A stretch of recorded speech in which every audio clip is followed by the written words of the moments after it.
compared to, thank you for recording this, Zoe. So today's going to be very informal compared to the last couple sessions that we've had. And we're hoping to be able to answer some questions that might have been bubbling up for you all over the last 2 webinars that we've done. There is a Q&A box at the bottom of your screen. You should be seeing that. So if you don't see that, let us know. And in that Q&A box, you'll be able to submit questions anytime throughout this presentation. And then really most of our time today will be for, we want to take some time to be able to answer those questions. So we're going to do a brief overview, just sort of covering a little bit of what we addressed in our first webinar and in our second webinar. And then we'll also talk a little bit more about the EHE evaluation tool. And then we will also jump in, and then we'll jump into answering questions. So we also did send out a survey last week asking you all for some questions. So we're going to take some time to answer some of those as well. And then just a quick reminder, this session is only an hour. So I know some of you, your calendar invite says like an hour and a half, but this meeting will only be an hour today. Next slide, please. So if in part 1 of the series, I mostly covered that webinar. We talked about systems and EHE as a system and why that really requires an innovative approach to thinking about evaluation. We also introduced multi-level evaluation and the NASDAQ EHE evaluation planning tool. And those slides and recording should have been sent to everyone who registered. So again, let us know if you need access to this.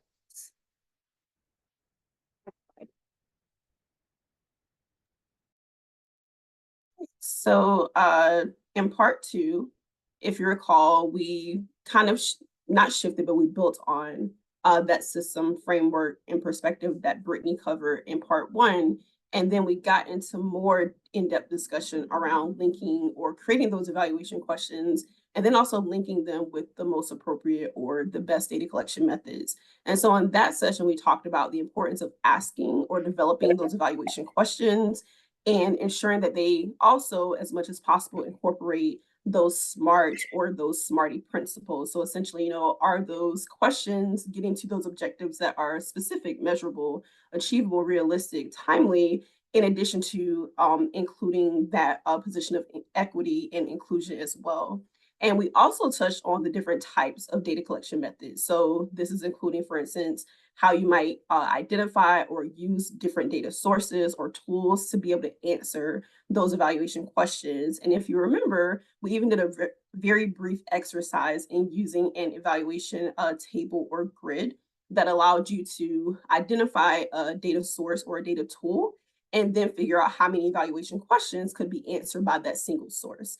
And so that hopefully got you thinking about what existing data sources are, how you might utilize them. And we even plan to share a little bit more about that grid after or at the end of today's call. But I will now kick it back to Brittany to cover the next portion of the slides.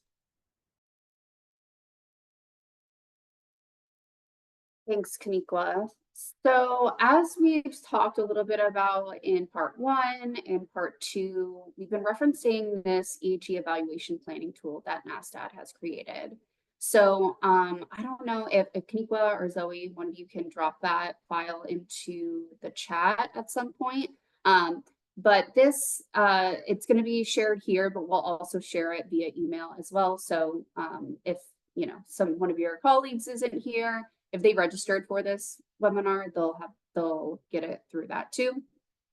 But this tool sort of has a framework, and each step in this tool has been addressed in parts 1 and 2 of this webinar series. And it's really meant to be just one tool in the toolbox to help jurisdictions demystify evaluation for their strategies and activities and break down the evaluation for EHE into more manageable pieces. And after today, Kaniqua and I are always available to answer questions that jurisdictions might have down the line utilizing this tool. But if anything is sort of coming up for you right now, immediate questions you have about this tool, feel free to submit them in the Q&A. We're happy to sort of dive into this tool as well if that seems to be something that folks are looking to get answers to. Next slide, please.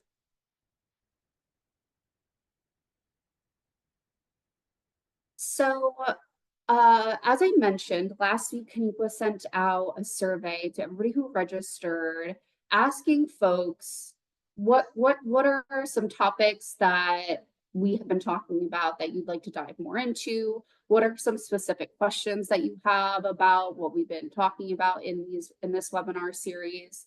And these were some of the questions that came up through that survey. So thank you everybody who filled this out. It was really impactful to see exactly what kind of questions people had based off the content we were presenting, and I think is a great starting point for us to talk about. So first question was, how do we incorporate systems thinking into evaluation planning? And I think incorporating systems thinking into evaluation planning looks different depending on your strategies and interventions, but it really means just understanding how the various elements of EHE, the healthcare system, the community efforts and policies are all interconnected and influence the overall goals of EHE. And specifically, I think that this can look like different things. But for me, one of the main points is understanding those interdependencies that actions taken by one group. So, for example, increasing testing initiatives will directly affect others. So treatment programs and community engagement efforts. And systems thinking really allows you to look at how these actions are influencing each other. It also allows for more adaptive learning. So incorporating those regular check-ins or getting feedback from stakeholders and systems and allowing for adjustments is an example of systems thinking. And then another key piece of the systems thinking is accounting for like that non-linearity, that even though your overall goals of HIV transmission rates, for example, might not be declining immediately, even if testing and treatment is scaling up, systems thinking helps you evaluate those long-term effects, like how social determinants of health, like housing or access to healthcare, can influence transmission and care outcomes over time. It also helps you track those smaller changes that you're making now that can contribute to the larger changes over time. And then finally, I think the other big piece here about systems thinking is just it allows you to implement a flexible and ongoing approach to evaluation. So instead of sort of waiting for these annual reports, an ongoing approach to evaluation, like having monthly data reviews, and getting real-time feedback allows for quick adjustments and can make your evaluation all that more impactful. And I will hand the next question to Kaneequa. Yeah, thank you. So in terms of developing that kind of system-oriented data collection method and tools to be able to actually answer those questions about your data or about your program, really that multi-level evaluation tool really serves to help you to be able to do that. So it walks you through the steps to think through what it is that you want to answer. So for example, what level is it that you're anticipating addressing? And then using kind of that approach, writing out those questions, identifying those different points within the tool to identify those existing data sources and really identifying them as, what are they? How do they exist? Is this something where you as an individual are aware of all the data sources within your organizational context? Do you have to ask people? Do you have to hold interviews, have meetings? Because sometimes the biggest barrier to determining those system level data collection methods or tools is really just understanding your own organizational context or your organizational landscape. And so it should not necessarily be a task that you take on alone because your organization did not collect and gather those data tools or data collection methods in a silo. So this should really prompt you to work across teams, across functional areas, so to speak, to really be able to determine what those data collection methods and tools are. And in addition to that, if you need to develop them and what that development looks like. And really using that tool also gives you the opportunity to think innovatively. So, like I said, if the tool doesn't exist, or if it does exist but doesn't serve your purpose, how can you modify that tool? How can you think creatively about expanding how you access or collect that data? So, for instance, if it's something like a specific tracking tool for EHE, that could be done in something as simple as Excel.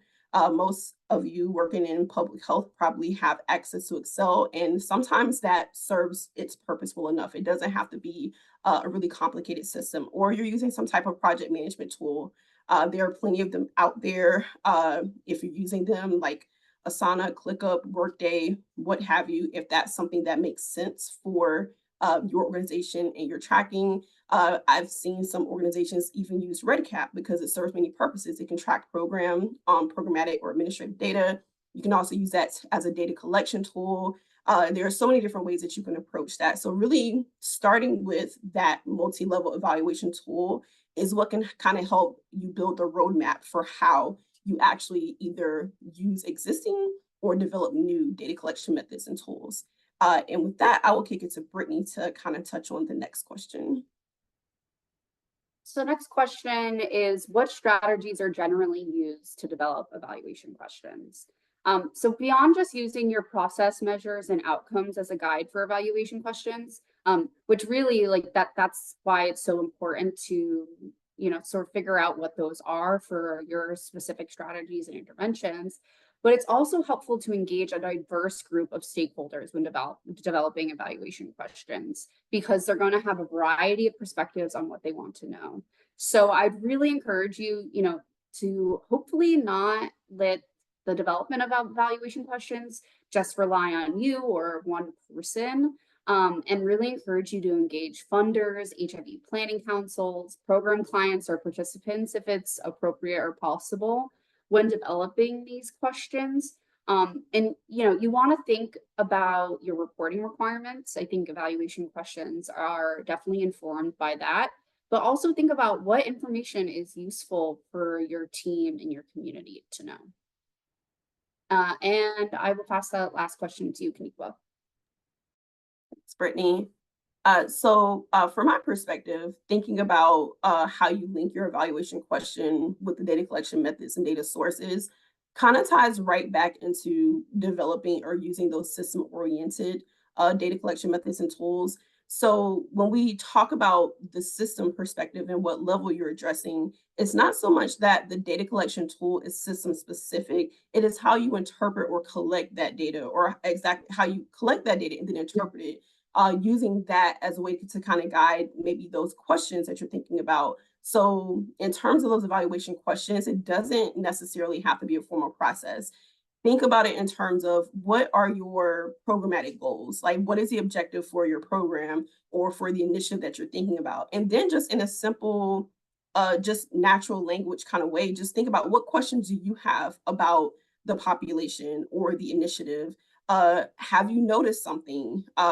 Perhaps you've had some informal conversations or made some observations that you kind of kept to yourself. And you may have thought, well, if I develop this app, this is a question that I might have about this app. What is a question you would have? Are the people that the app was designed for actually using the app? Or, are there any barriers to people using that app?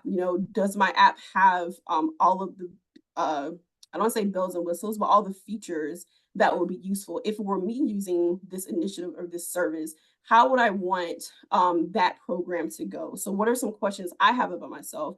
Maybe you talk to other people on your team or throughout your health department. Maybe you have past experiences that might trigger some questions for you. So really, as you think about linking those evaluation questions with the data collection methods, you kind of start with asking the question, just general questions of curiosity, whether or not they're informed by your experience or by things you've observed, and then really just using that tool, the evaluation planning tool, to really say, okay, these are all the data sources that I already have access to or that our program already uses, and then using that to kind of say, okay, if this one data source exists, what are all the questions that might be able to be answered by using that single tool? And this is also really important for you to, like we mentioned before, just engage your stakeholders as well. As a single individual, sometimes we kind of hit our cap. You know, there could be limitations to how we're thinking about things because we're the ones that are always kind of embedded in the work and the ones that are doing the work. But we found that it's actually really helpful to do this collaboratively. And I think that that's a really good way to be able to link those evaluation questions with those data collection methods, because there isn't necessarily a wrong method. I know we say the appropriate data source. That doesn't mean that it's the right data source. It means it's the right one for your team at that time. And this is also kind of giving you that space for trial and error. You choose that data collection tool or source. You ask those questions that can come from that source. But if you find that it's not sufficient, or it's not kind of giving the answers or the perspective that are going to really answer that question, then pick another one. That is totally okay. There is no right or wrong approach. It really is what works for you, because there might be some things in a data collection tool or source for your EHE program or your health department or your entity that work for you that may not work elsewhere. And that is okay. And that is why we also emphasize really just doing this within what makes sense for your organizational context. And I think we can kick it to the next slide.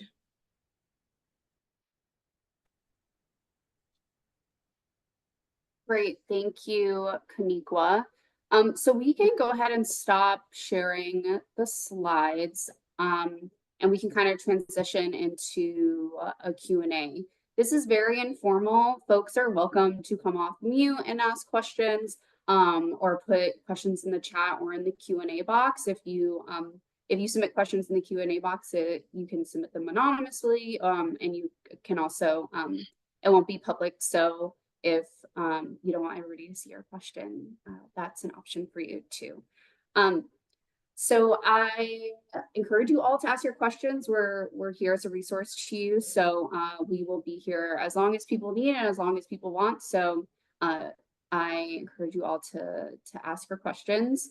And I'm going to start with Lynn's question from the chat. And then we can kind of hopefully have a conversation from there. So Lynn's question is a long question, and there's a couple embedded in here. So I'm going to do my best to answer. And so the first question is, how would you evaluate stopping the transmission of something as EHE? And then Lynn gives an example of cluster detection and response initiatives, where the goal is to increase testing to decrease transmission. An indicator is testing, and the second indicator is transmission. Would the transmission indicator be a decrease in positive diagnoses within a cluster as compared to other clusters, or is it pre and post cluster detection and response? How do you assess HIV positive cases prevented? So this is a great question. I think that with CDR initiatives, a big piece of that, I will say, is like the data sharing aspect. So and the timeliness of reacting to that data. I think that's one big piece that is not mentioned here, is that really the difference between sort of cluster detection and response and the rest of our approach to identifying new HIV cases and getting people on treatment is that there is sort of a time frame to cluster detection and response. So for me, when I think about evaluating CDR, I think about the data sharing aspect and the time frame around that. So those are good metrics to have for cluster detection and response. And then I also see the comment of like, the goal is to increase testing and decrease transmission. And I think like there's definitely the increase of testing, like that is an indicator in of itself. I think though another good indicator here is not necessarily decreased transmission. Like, yes, that is the ultimate goal. But if you are identifying new positives, the time frame again of like how quickly you're getting those people up to care and making sure that they are getting to an undetectable level as well. So those could be used as indicators as well. So not just saying, okay, we increase testing to decrease the overall transmission, but we increase testing. People who are testing positive are also getting into care within whatever your specified time frame for that sort of response piece is. Then the sort of final question of, would the transmission indicator be a decrease in positive diagnoses within a cluster as compared to other clusters, or is it pre and post cluster detection and response? How do you assess the HIV cases prevented? So obviously, like, the idea of knowing how many HIV cases you prevented is sort of hard to measure. So I think you need to rely on other metrics here. So the ones that I sort of just brought up, and then some of the ones that you mentioned here of increasing the increasing testing, getting how quickly you're getting people into care who are related to this cluster, and sort of compiling all of those to help you get a bit bigger picture. I don't think you're just going to have, like, you're not going to be able to have a number of, we prevented this many cases of HIV. That's sort of something that feasibly we probably will not be able to collect the data to get a number like that. And then as far as like the comparing clusters, or is it pre and post cluster detection and response, I would, I haven't ever done this. I will be, for full transparency, of like evaluation of specifically just cluster detection and response. But I would hesitate around comparing outcomes from one cluster to another. I would really, I think just the way the data works for cluster detection and response, each sort of initiative is unique of its in and of itself. And so I would say that the pre and post is a better approach to if you're looking purely at like transmission rates versus just comparing other clusters. I think the sort of the risk behavior involved with the cluster will have a huge effect on transmission, and what populations you're working with, where you're located, or even if it's within your jurisdiction, where those clusters are in your jurisdiction. So comparing cluster to cluster, I don't think could be a accurate comparison to have. So I would probably lean more towards the pre and post. So I hope I answered all of your questions, Lynn, and feel free to follow up on any of those, or any comments you have on that. Happy to chat more about that as well. And yeah, and I was going to add, I was going to add one point to Brittany. I second or concur with everything that you said.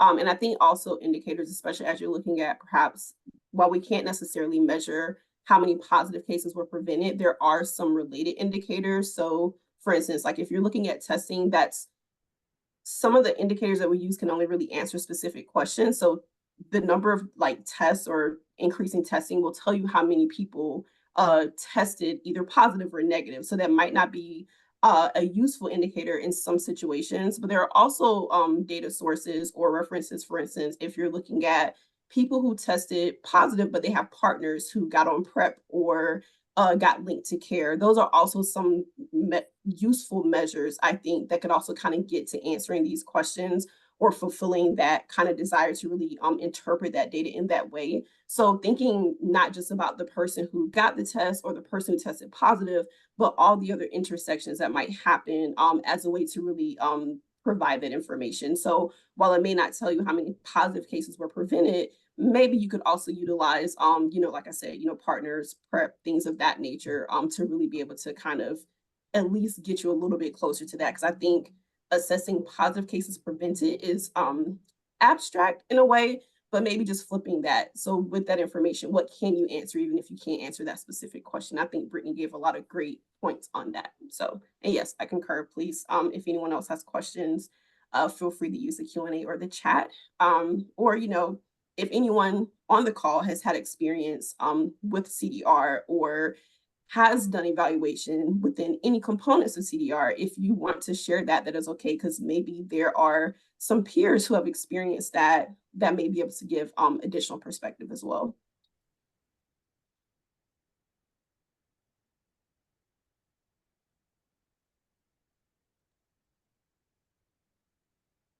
So folks can feel free to come off mute too if you have any questions as well. We haven't gotten any in the Q&A, and I don't see any more popping up in the chat, but we have 30 more minutes, and Kamiko and I will be here for 30 more minutes. So if speak now or forever hold your peace is the saying, I think, which isn't true. You can always reach out to us after this webinar, but would love to take this opportunity while we have a bunch of peers in the room to, I'm sure if you have a question, you're not the only one with that question. So great opportunity we have here today. And if folks don't have immediate questions, I think we can maybe ask a couple of questions of folks just to kind of see if there's anything that might be beneficial to other peers on the call. I would be interested to know who has maybe created their own data collection tools or identify additional data sources that were not already in existence or that maybe supplemented, the typical data sources that you may already have access to. So, that I think would be interesting to kind of hear from you, like either what was the name of the tool, the approach, or how did you go about creating and using that tool. Potentially could help some of the peers on the call, but it would be interesting for us to know as well.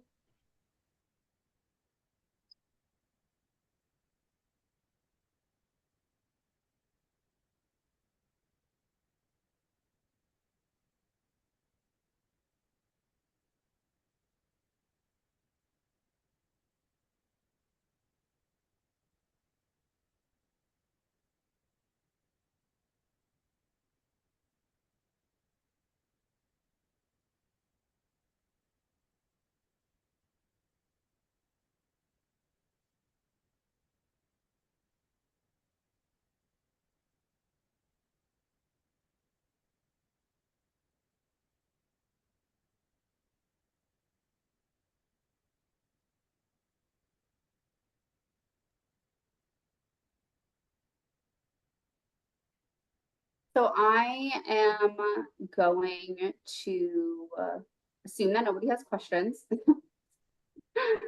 But again, Kamiko and I are here as a resource. We wanted to take this time and give you all an opportunity to ask questions that you have. So, and just make it as useful for you all as possible. So, happy to stay on until there's nobody left here, but do you think it would be beneficial to maybe walk through or pull up the evaluation tool? I don't think we've officially featured it in any of our calls because we kind of just got things finalized recently, but just a quick walkthrough just in case that prompts any or sparks any thoughts or questions or impressions from folks at initial look. sure, I can definitely do that. I'm gonna pull that up. But in the meantime, if folks have questions, feel free to come off mute and see any questions you might have.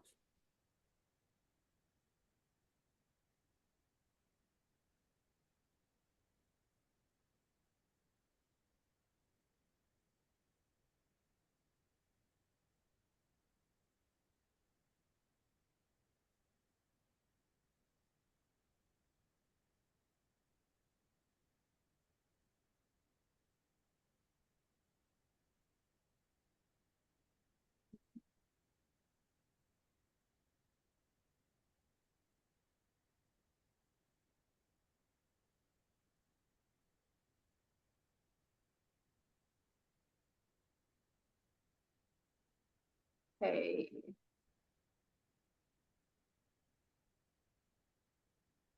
We can see that okay. So this is the evaluation tool we put in the chat.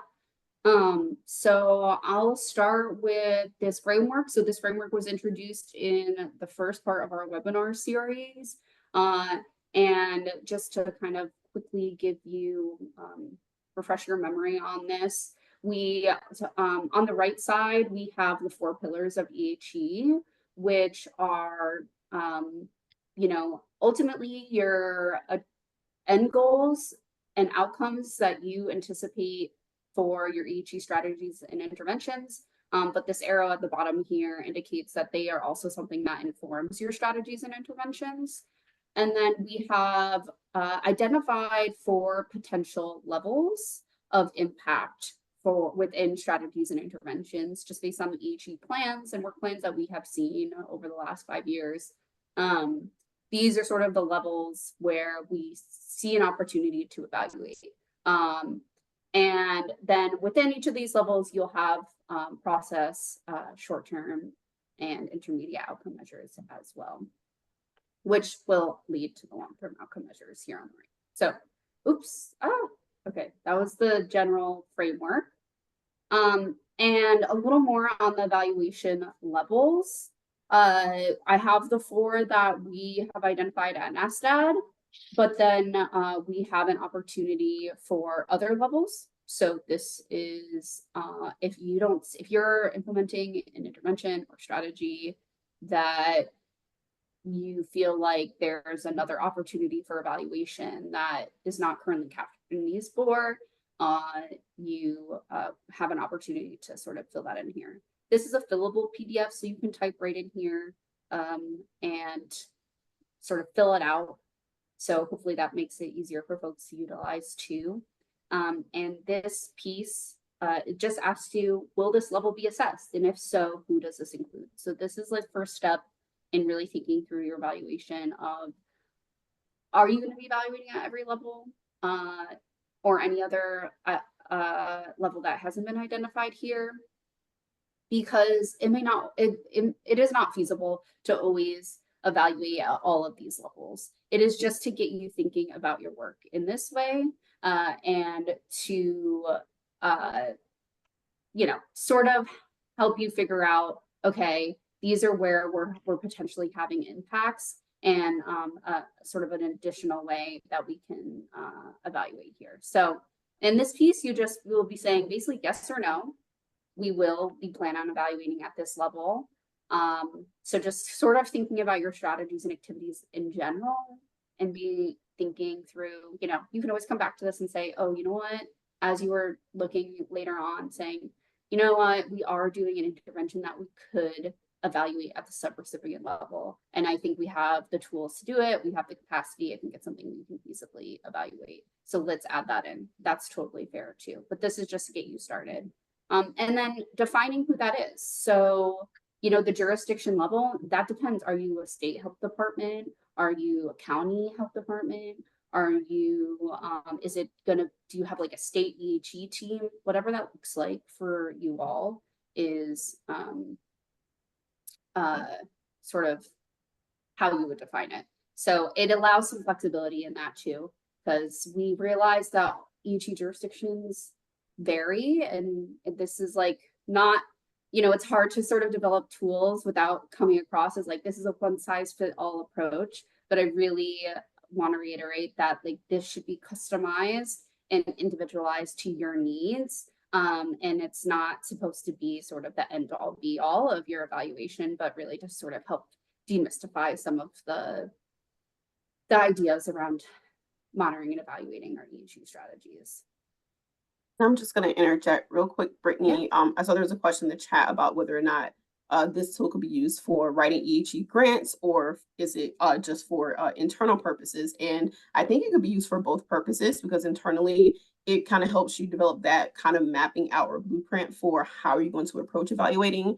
But I really also do think funders would appreciate seeing the level of depth and how you're going to approach evaluation, because that's all going to kind of loop back into how you're going to reach your overall goals and objectives that align with your program goals. So yeah, definitely could use it for both purposes. And you can maybe even have a version for internal and then, you know, polish it up and also use that for those grants as well. So there, however the approach makes sense, I think you could definitely use this for that. Yeah, 100%. I think that this could 100% be used to help you create a monitoring and evaluation plan that you share with funders or for grants as well. So the next piece of this is thinking through your intended outcomes and your evaluation questions.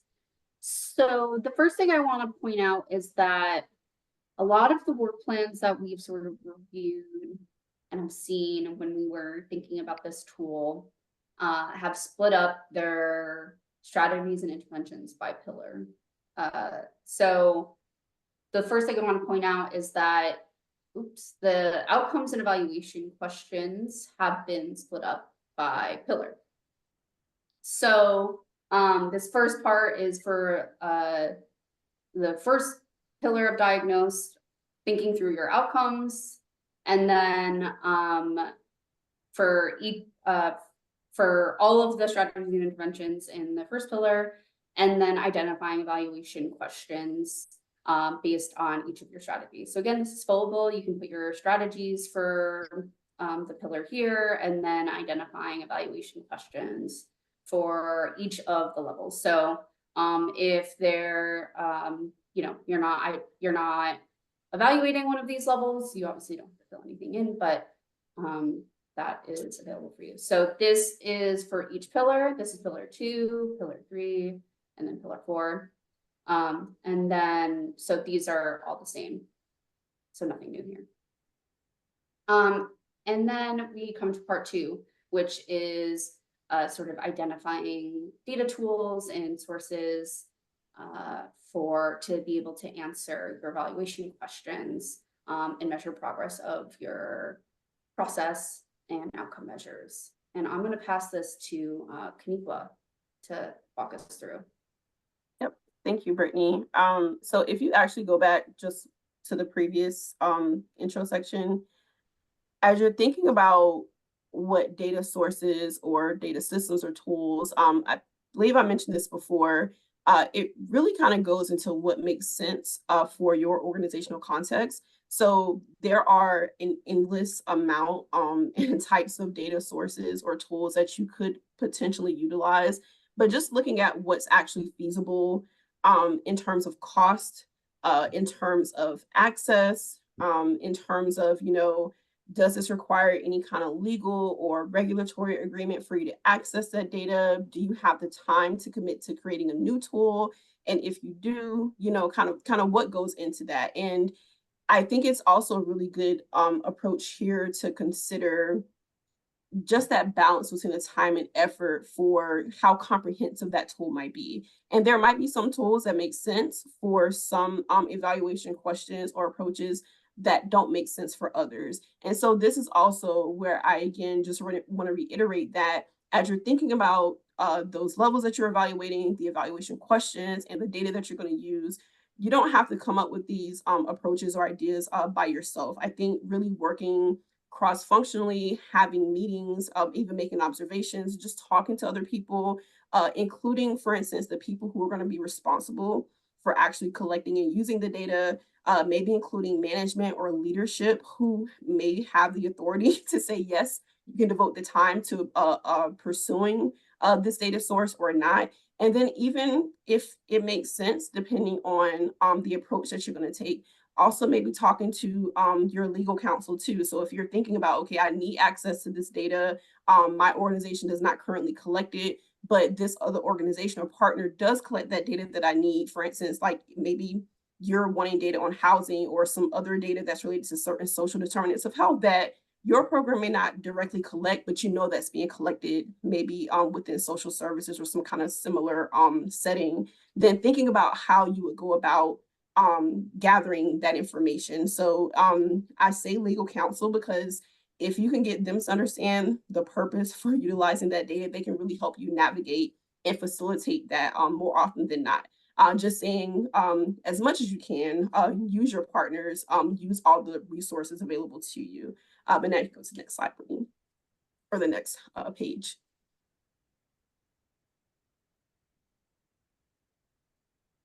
Oh, thank you. So we mentioned before, and I believe I touched on this a little bit earlier, that you want to kind of start with thinking about what those data sources or tools are. So in this grid, so to speak, just like we did at the last session, we listed a couple of different examples of data sources or tools that might be available to you. And if you don't have, we did send the slides and the recording, but if there's anybody on the call that did not get those slides, then we can share the slides because they actually had a lot of great examples of potential data sources or tools, and it was by no means comprehensive or all-encompassing. There may be and likely are some examples that we could not have thought of, which is why I encourage you to talk to other folks within and across your organization because they might have those key pieces of information. So really here, just like before, you list out all of the potential data sources that you're considering for your evaluation. And even if you don't want to box yourself in, don't even think about it in terms of what you need for the evaluation. Maybe think about all the ones that your program already uses. That could be a really good starting point because then you kind of are casting a wider net. And then from there, you start to ask yourself, okay, if I have this data source, what questions can come from me utilizing that data source? And I'm going to preach or really emphasize making this collaborative so that you don't have to do all the work yourself. And I think that things just run a little more smoothly when you can collaborate and work together across maybe departments or teams to really be able to drive in some of these pieces. And really you just follow each column, you list those questions that can be addressed by the data source. You determine what level. So it's a great thing that this is all in one document because you can just flip a couple of pages ahead and see what levels might be relevant and then just fill in which ones make the most sense for that evaluation question or tool. You talk about those indicators. Somebody earlier gave a really great example. For instance, if they're using CDR, for example, an evaluation for that, then what are all those possible indicators? There might be several that you might want to consider, some that are kind of standard. So for instance, if it's maybe CDR, something that's utilizing surveillance data with, some of those indicators are already pretty much standardized throughout public health or throughout the industry. So they aren't necessarily things that you have to think of yourself. However, if it's a data source or tool that you are developing or creating, then it kind of is something that you can do in terms of thinking about how am I going to know that this data or this information from the data is going to provide the evidence I need to answer that evaluation question. And so then from there, of course, throughout the remaining columns, you would just specify which measure that's associated with. You don't necessarily have to define it or justify it. You just have to list, is it short term, intermediate, or long term? And I think specifying the measures themselves and the question tells you whether or not that's going to be a short, intermediate, or long term measure. And then, of course, you specify how you're going to go about collecting it. Is it a survey? Is it going to be an observation? Is it going to be a focus group? You could also, if you wanted to, specify which platform you're using. So are you going to use an Excel spreadsheet? Are you going to use RedCap? Are you going to use Alchemer or SurveyMonkey or some other method or tool? Feel free to specify that you're not necessarily confined to what we have indicated here. Our approach with kind of giving these definitions is to keep you from going too far down the rabbit hole. But if you find it useful to make those specifications, by all means do that if that's going to help you make the most comprehensive connection between that data source and that evaluation question. And then, of course, like we mentioned, determining whether or not you're going to use a pre-existing tool or if it's something that you need to create. And then, of course, if you're going to do that, this is just a yes, no. You don't necessarily have to come up with the plan for what you're going to do to create or obtain that tool, but this is just so that okay, there is a gap that exists. And if I determine that for the evaluation question or for the overall goals of my EHA program, if I need to actually obtain this tool, then it's kind of let it's kind of a flag to say, okay, later on or in another capacity, I need to start making some adjustments or making some decisions about how I'm going to actually obtain that tool. And I'll pause there to see if there are any questions. And if not, we can advance to the next page. But I think this is the final page in the document. Yep. Yeah, that's the last page of the EHT evaluation planning tool. And again, we'll share this in an email afterwards as well. And but it was also dropped in the chat as well earlier on.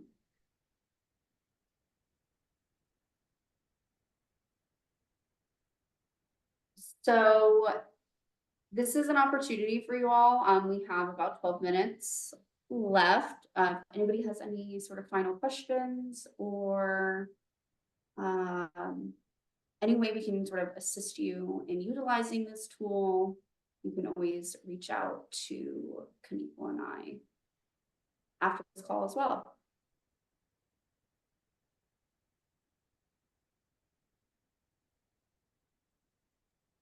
I'm just dropping it in the chat again, just in case folks that recently joined did not get it.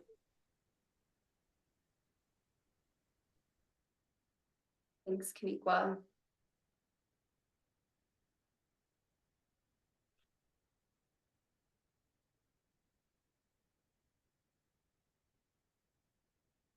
Thanks, folks, for joining. Kaneequa and I are going to hang out here, but if you don't have any other questions, feel free to take those last couple minutes of your day. But we'll hang on in case anybody else has sort of any other follow-up or questions that they want to talk to us about. So thanks, folks.